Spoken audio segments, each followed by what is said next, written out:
को बता दें कि नेशनल कॉन्फ्रेंस के लीडर उमर अब्दुल्ला इस वक्त प्रेस कॉन्फ्रेंस करने जा रहे हैं। प्रेस कॉन्फ्रेंस उमर अब्दुल्ला क्या कुछ कहते हैं, काफी अहम होगा। उमर अब्दुल्ला और मियां अल्ताफ अहमद दोनों मौजूद हैं। General secretary doctor Sheikh Mustafa Kamal साहब भी हैं।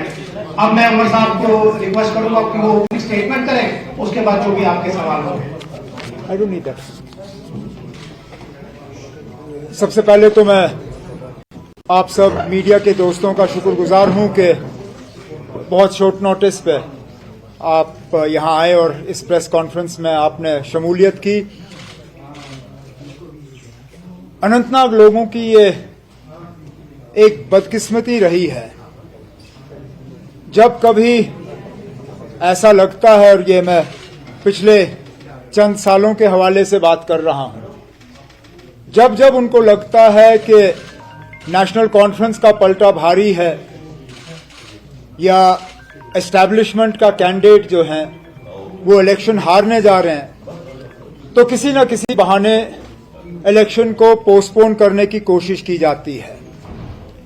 अगर आप दोस्त याद करें तो 2017 में भी ऐसा ही एक साजिश के तहत अनंतनाग असेंबली हलके के लोगों को जो है डिसएनफ्रेंचाइज किया गया था। उस वक्त बीजेपी और पीडीपी की कोलिशन हुकूमत के दौरान चीफ मिनिस्टर साहिबा का भाई जो है वो उम्मीदवार था।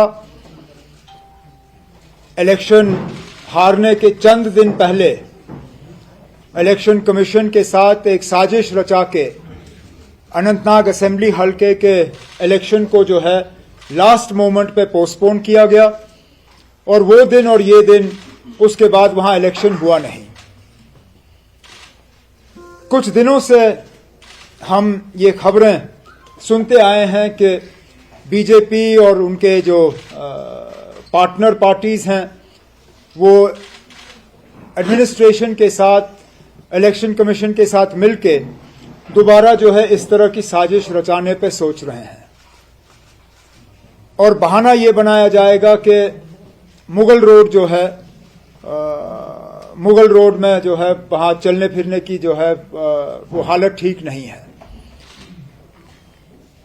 नेशनल कॉन्फ्रेंस के तरफ से मैं इलेक्शन कमीशन को ये अपील हम करें या उन्हें हम वार्न करें कि इस तरह का कदम उनको उठाना नहीं चाहिए। डिमांड हर पार्टी के तरफ से नहीं आई है। अगर आप जो इलेक्शन कमीशन के तरफ से जो जम्मू कश्मीर एडमिनिस्ट्रेशन को जो चिट्ठी गई है वो भी एक अजीब चिट्ठी है। सबसे पहले तो उनमें वो लोग शामिल हैं जो इलेक्शन लड़ भी नहीं रहे हैं। अब मुझे बताइए, पीपल्स कॉन्फ्रेंस का इसमें कोई उम्मीदवार है नहीं, बीजेपी का इसमें कोई उम्मीदवार है नहीं, उनको इस इलेक्शन से क्या लेना देना? क्या वो दोबारा इस बात को साबित कर रहे हैं कि पिछली दरवाजे से वो किसी उम्मीदवार की मदद कर रहे हैं? और जब उनका इस इलेक्शन में कोई उम्मीदवार है नहीं तो उनकी राय को जो है इलेक्शन कमीशन कंसीडर क्यों कर रही है? कल को अगर मैं कोई तमिलनाडु को लेकर चिट्ठी लिखूं या केरला को लेकर चिट्ठी लिखूं या महाराष्ट्र को लेकर चिट्ठी लिखूं, तो क्या इलेक्शन कमीशन उसका नोटिस लेगी? तो अगर मेरी चिट्ठियों का इन जगहों पर नोटिस नहीं लिया जाएगा तो साउथ कश्मीर, अनंतनाग, रजौरी की सीट पे उन पार्टियों का जिनका कोई उम्मीदवार नहीं है उसका नोटिस क्यों लिया जा रहा है? और फिर इस लिस्ट को बढ़ा चढ़ा के पेश करने के लिए एक पार्टी का दो बार जिक्र होता है, एक पार्टी के सदर के नाम के लिहाज से और उसके बाद सिर्फ पार्टी के लिहाज से। तो अगर आप इन को निकालने का काम करें तो इसमें चंद ही तो नाम बचते हैं। और वैसे भी आज अगर आप देखें रास्ता खुला है, आने जाने में कोई रुकावट नहीं है। चलिए, अगर एक आध दिन बारिश पड़ भी जाती है तो इतना कोई रास्ता खोलना जो है इतना मुश्किल है नहीं। और अगर मेरे खुद के उम्मीदवार हैं, ये खुद कहते हैं कि अगर किसी वजह उनका प्रोग्राम जो है मुगल रोड से नहीं होता तो इनको कोई परेशानी नहीं है, ये रियासी से होते हुए इलाके में पहुंच के वहां अपना कैंपेन का शेड्यूल जो है वो चालू रखेंगे। तो इलेक्शन कमीशन जो है उनका फर्ज बनता है कि वो हर पार्टी जो है उनकी व्यूज को कंसिडरेशन में लाएं। अगर हमारे व्यूज को नजरअंदाज किया जाता है तो उसका सीधा सीधा मतलब हम ये निकालेंगे कि जो है एक सोची समझी साजिश के तहत वहां इलेक्शन के साथ जो है खिलवाड़ करने की कोशिश की जा रही है, और ये चीज जो है लोग इसको बहुत इसका जो मायने निकलेगा वो अच्छा नहीं होगा। अब आपके अगर कोई सवाल है तो मैं सवालों का जवाब देने की कोशिश करूंगा। Yes, we have a letter. It's just at the moment it's being printed. As soon as it's printed, we will send it to the Election Commission and we will release it to all of you as well. So what prompted them to reply to this matter? I can't tell, because I don't see how, in what way they feel that they will benefit themselves, but clearly, let's accept that the BJP doesn't do anything that it doesn't see a benefit to itself from.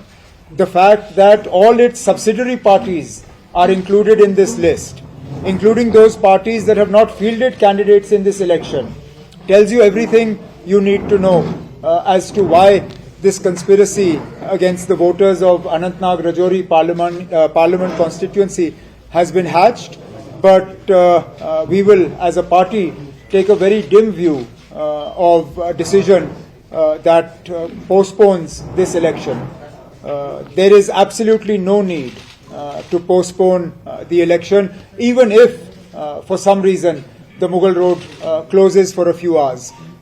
If they can keep roads to Kargil open, if they can keep roads to Gurez open, if they can keep roads to Tamdhar open, if they can keep roads to Keran open, if the road to Matsil can be kept open, then there is absolutely no reason why this road cannot be kept open, unless, of course, the administration wants to join in this conspiracy to tinker with the mandate of the people of Rajouri and Anantnag Parliament constituency.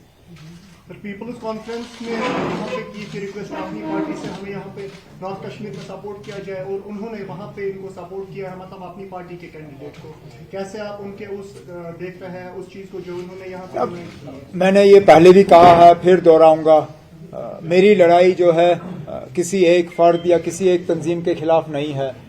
North Kashmir में एक मुकम्मल कोशिश दिल्ली के तरफ से और BJP की तरफ से की जा रही है इन सबको एक साथ लाने की, और मैं तो इससे ये समझता हूं कि शायद मैं ही सबसे ज्यादा ताकतवर उम्मीदवार हूं वहां पे। नहीं तो कल तक तो मुझे टूरिस्ट कहा जा रहा था। अब बजाय मुझे ये समझाइए ना, अब अगर टूरिस्ट को हराने के लिए ये सब करने की जरूरत है तो जाहिर सी बात है कि टूरिस्ट ने उनको बहुत ज्यादा डराया हुआ है, और काश मैंने हिम्मत करके वहां कागज भरे, काश सजाद लोन साहब ने हिम्मत करके श्रीनगर में कागज भरे होते, हम भी देखते टूरिस्ट कौन है। उमर साहब, एक चिट्ठी उठाई गई है इन्हीं पार्टीज की तरफ से इलेक्शन कमीशन को, और इलेक्शन कमीशन ने रिपोर्ट मांगी है। क्या आपको डर है कि चुनाव पोस्टपोन होंगे?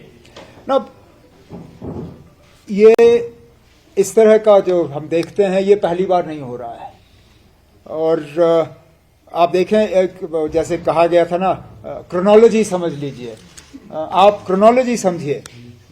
ये पहले इन चीजों को पब्लिक डोमेन में एक हफ्ता 10 दिन पहले लाया गया था, जबकि रास्ता खुला था, कैंपेन का सिलसिला जो है उसमें कोई रुकावट थी नहीं। यहां तक कि जिसने सबसे पहले इसको पब्लिक डोमेन में लाने का काम किया था उसने रजौरी पुंछ जाने की कोशिश भी नहीं की थी।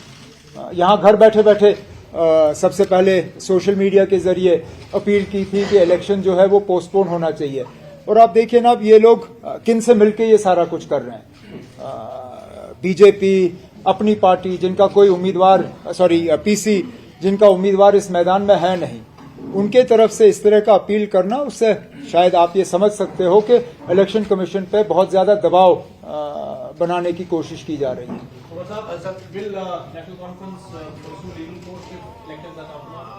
Now, obviously all options are open to us. I first and foremost would make an appeal to the Election Commission not to do it, that there is no need for it. There is absolutely no need. If anything, the Election Commission should issue a directive to the J&K administration to ensure that the road is kept open. That's all the Election Commission needs to do. This government is perfectly capable of keeping this road open. I've been Chief Minister for 6 years.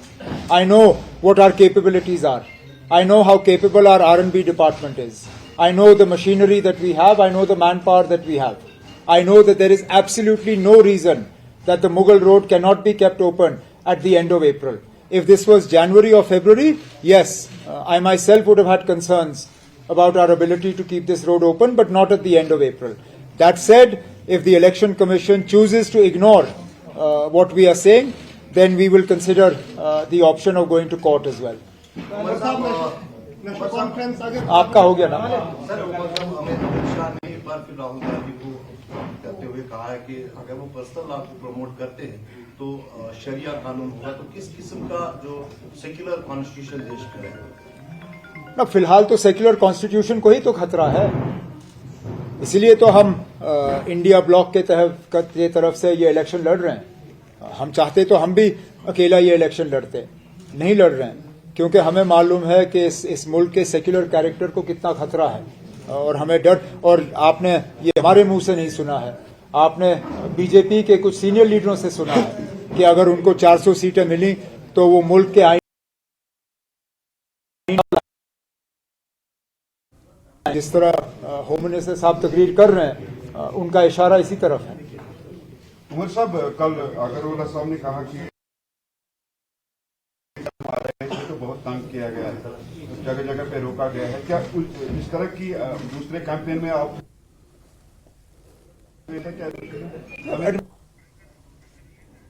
Approach तो है, उसमें कोई दो राय नहीं है, और मैं ये मतलब सबूत के साथ आपको कह सकता हूं। आप सिर्फ झंडे ले लीजिए, हमारे नेशनल कॉन्फ्रेंस के झंडे जो हैं, छोड़िए मैं सड़कों की बात नहीं कर रहा हूं, जहां शेर कश्मीर दफन है वहां से हमारे झंडे उठाए गए थे, और जब जो है अपना मैंडेट भरने आते हैं उस वक्त पूरे सड़कों पे जो है इनके झंडे थे, किसी ने उनको छुआ नहीं जब तक कि शिकायत दर्ज नहीं की गई। हमारे जब झंडे उतारे गए थे किसी ने शिकायत नहीं की थी, और ये बार बार हमें देखने को मिल रहा है।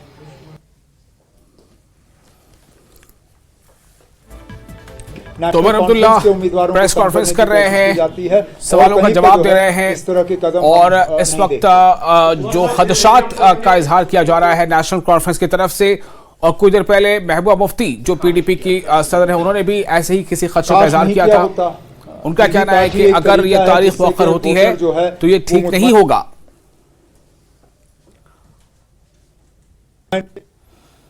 तो उमर अब्दुल्ला ने भी और महबूबा मुफ्ती ने भी, दोनों ने इस खदशे का इजहार किया है कि अगर अनंतनाग राजौरी जो सीट है वहां पे चुनावी तारीख को अगर आगे पोस्टपोन किया जाता है तो ये बेहतर नहीं होगा। उन्होंने कहा है कि ये कहीं ना कहीं एक साजिश है। उमर अब्दुल्ला का कहना है कि वो उन्हें ये लग रहा है कि चूंकि उनके कैंडिडेट की जीत यकीनी है, इसलिए एक तरह से ये कहीं ना कहीं एक साजिश रची जा रही है। महबूबा मुफ्ती का भी यही दावा है, वो कह रही हैं कि चूंकि एक साजिश है, और मुझे यानी महबूबा मुफ्ती को उनका कहना है कि संसद में लोगों की आवाज बनने से रोकने की ये कोशिश चल रही है और ये साजिश है। साथ ही उन्होंने ये भी कहा कि हम छोटी जमातें हैं, हमारे पास उतने रिसोर्सेज नहीं है, उतने संसाधन नहीं है, और हम बहुत कम वक्त में फिर से दोबारा जो इंतखाबी तशहीर का जो मुहिम है उसमें उतने शद्दोमत से नहीं लग सकते, हमारे पास वसाइल की कमी है, हमारे पास पैसों की कमी है। तो ये खदशात जब से ये दोनों ये बात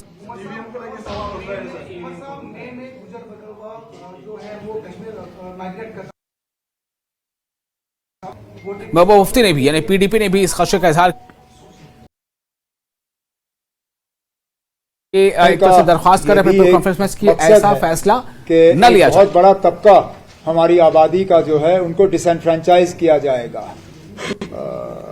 बहाने कई सारे हैं जो इस्तेमाल किए जाएंगे, लेकिन मकसद यही है, क्योंकि बीजेपी और बीजेपी की जो पार्टियां हैं जिनको वो मदद कर रहे हैं, जो है उनको लग रहा है कि ये हारने वाले। में भी बीजेपी को लग रहा था कि वो इलेक्शन हारने वाले हैं, और पीडीपी की मदद करने के लिए उन्होंने उस वक्त इलेक्शन पोस्टपोन कराया। इस बार भी इनको लग रहा है कि ये इलेक्शन हारेंगे और मियां अल्ताफ साहब ये इलेक्शन जीतेंगे। जो है हमारे रास्ते में डालने की कोशिश की जा रही है। वैसे हमारी अपील रहेगी कि पोस्टपोन ना हो। अगर किसी वजह हम तब भी हम मतलब बढ़ चढ़ के जो है अपनी कामयाबी के लिए जो है काम करेंगे और